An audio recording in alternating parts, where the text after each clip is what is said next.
Phase 2 पाणी पुरवठा पूरक योजना रखडलेल्या अवस्थेत असून स्वर्गीय नवनीतभाई शाह बार्शीकर यांच्या काळापासून शहरवासीय तसेच सावेडी आणि केडगाव परिसरातील नागरिकांना पाणी मिळेल हे दिव्य स्वप्नच पाहत आहे.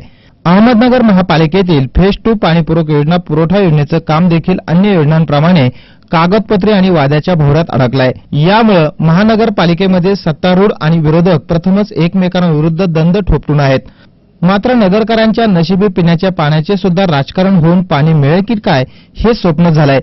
कारण रखरखत्या उन्हात पाण्याची टंचाई भासू लागल्यानं नगरकरांच्या नशिबी टँकर आलेत. पाण्याचा तुटवडा आणि फेज 2 पाणी पुरवठा योजनेचा पोकळ आश्वासनामुळे नगरकरांना टँकरद्वारे पाण्याची तहान भागावी लागत आहे. मात्र हे टँकर कधी येतात तर कधी येत नसल्यानं स्वतःच्या खिशातील पैसे पाण्यासाठी मोजावे लागतात. मात्र फेज 2 ची पाणी पुरवठा योजना रखडल्यानं सत्तारूढ आणि विरोधकांच्या राजकारणात मात्र सर्वसामान्यांचा बळी गेलाय. पाण्यासाठी सर्वसामान्यांना वन भटकती करावी लागते. मात्र यावर बैठका पार पडल्या असून येत्या काही दिवसात फेज 2 पाणी पुरवठा योजनेचे प्रश्न मार्गी लावणार असल्याची प्रतिक्रिया महापालिका आयुक्त विजय कुलकर्णी यांनी सी मूव्हीज एन न्यूजला दिली आहे. चर्चा चालू एवढ्या 1-2-3 दिवसामध्ये त्यात मार्ग निघेल नक्कीच. दुसरी त्या कॉन्ट्रॅक्टरच्या काही अडचणी होत्या त्याच्या तांत्रिक अडचणी जवळपास आपल्या दूर झाल्या. मध्यंतरी शेतकऱ्यांचा एक प्रश्न होता वेळेच्या इथला, तोही जवळपास संपला आहे. आणि बेसिकली याच्यामध्ये 2 इश्यूज होते की त्यातल्या डिस्ट्रीब्युशन लाईनच्या कामाबद्दल, त्यात आपण VTP पाईपच्याबद्दल मंजुरी घेतली, त्याचे वर्क ऑर्डर देखील दिलेली आहे.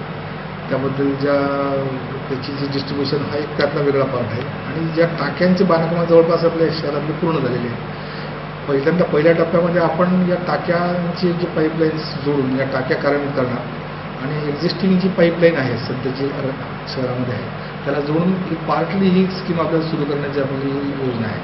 आणि टप्प्याटप्प्याने मग उरलेल्या डिस्ट्रीब्युशन लाईनचं काम आपण पूर्ण करणार आहोत. यातल्या सगळ्या अडचणी या साधारण 2-3 दिवसामध्ये यात चर्चा महापौरांच्या स्तरावर आणि माझ्या स्तरावर ही चालू आहे. 2-3 दिवसामध्ये यात मार्ग निघून नगरकरांच्या नशिबी ऐन उन्हाळ्यात पाणी टंचाई जाणू लागल्यानं सर्वसामान्य नागरिकांची पाण्यासाठी वणवण होताना दिसतीये.